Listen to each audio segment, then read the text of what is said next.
Hello, I am Carissa Creates, and today I'm going to be showing you how to build an automatic sugarcane farm within Minecraft Bedrock Edition. So, let's get right into it.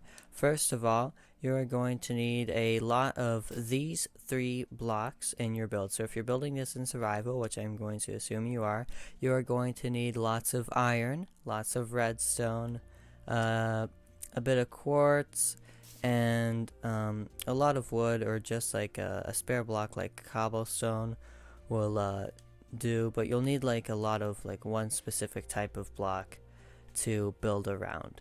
And if you don't have all the resources for these 3 blocks specifically, then your farm will not work nearly as well as it could.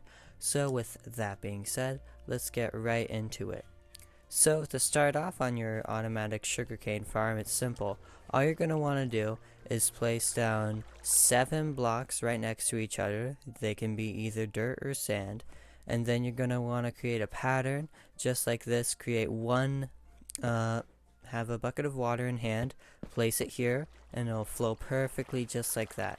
Then you can place your sugarcane down, and you are done. Step 1.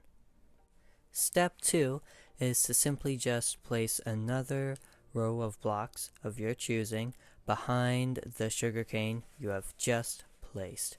Just like this, how you can just barely see it like that, because some sugarcane has grown there already. And also at the end of your water stream, you're going to want to place down a chest. Dig out a little hole first, then place down probably a double chest, and then put the hopper connecting to it, so that way all your items will automatically flow into this hopper, which flows into this chest, so you never have to sort your items. So that's a pretty simple step to do as well, if you had the resources, like I said earlier. So now we'll just simply move on to step 3. Step 3, you're going to have to craft a lot of pistons and a lot of observers. So since we're just starting off on this first row, it'll be 7 if you want to fill the whole thing. So 7 pistons will go right on top of this stone brick wall that you placed down earlier, and then on top of that, observers. And you want to make sure you're placing them the right way around. You don't want them to look like this. You want to go to the other side and make sure they're faced like that, and you are already done the first 3 steps.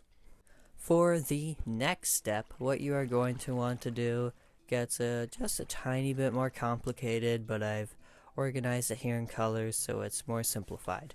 So you are going to want to build a pattern exactly like how is shown on screen, and you're going to want to make sure you use full blocks, because that affects how this entire system works. If you use 2 slabs put next to each other, it'll work just fine, just the same. But if you put only 1 slab, sure, you can put the redstone on top still, but this redstone here powers this stone brick, which powers this piston.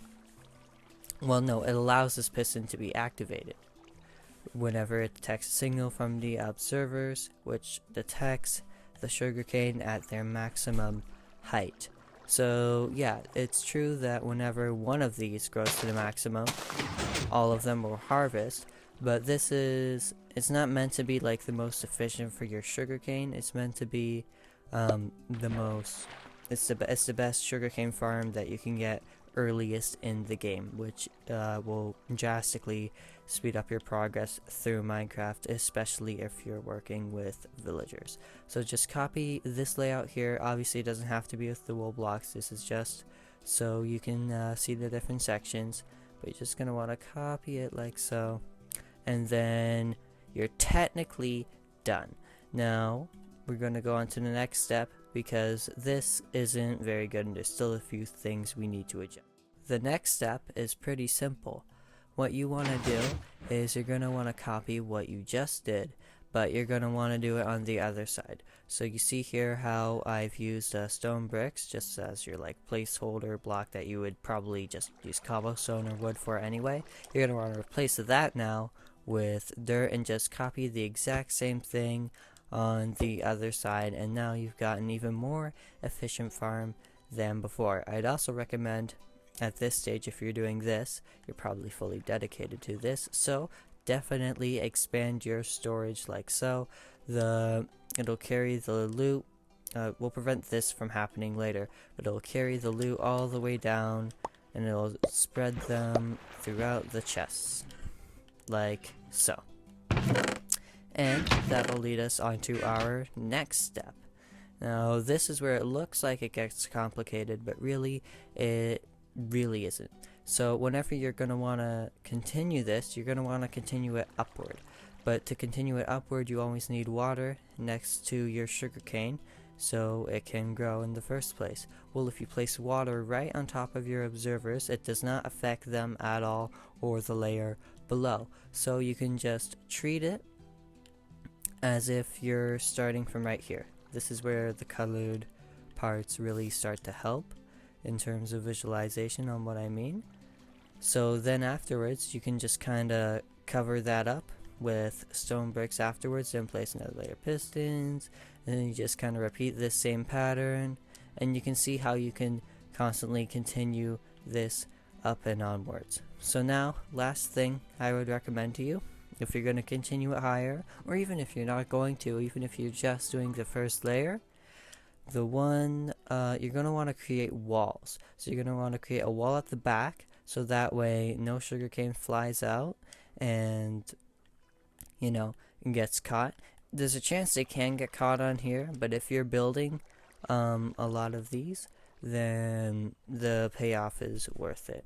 As well as build a wall on this side too, so that way nothing misses the hopper, or it could still miss the hopper by landing on the grass blocks, but you have the lowest chance whenever you build walls like this. The only other thing to do is to continue this up so you can see how the pattern formed here. Here's another look at it, just in case you need it. But you basically just continue this pattern, and you continue harvesting your sugarcane, and you continue this for as high up as you can or as you want to go. So I think we can agree on one thing though. Even if this was wood or cobblestone, which is what you would be making this out of, then it still doesn't look that pretty. So one thing you could do, just as a little bonus idea, is you could decorate the outside of it, and it would especially work if you made it really, really tall. You could make it look like some sort of a skyscraper, and you could decorate the outside. I'm just giving a quick example on something I made in like a few minutes here. You could probably build something way better than this, but as you can see, this is why I didn't use stone. It just kind of looks all bland and confusing, so that's why I gave the colored visuals.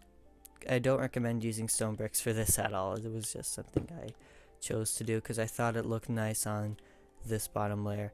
It is not efficient for building at all. And with that, you are pretty much done. No, actually, you are done. You can just continue this for however high up as you would like to. So I hope this helped if you are still kind of in the early game but kind of wanting to get ahead a bit. And I might just see you in another video. Goodbye.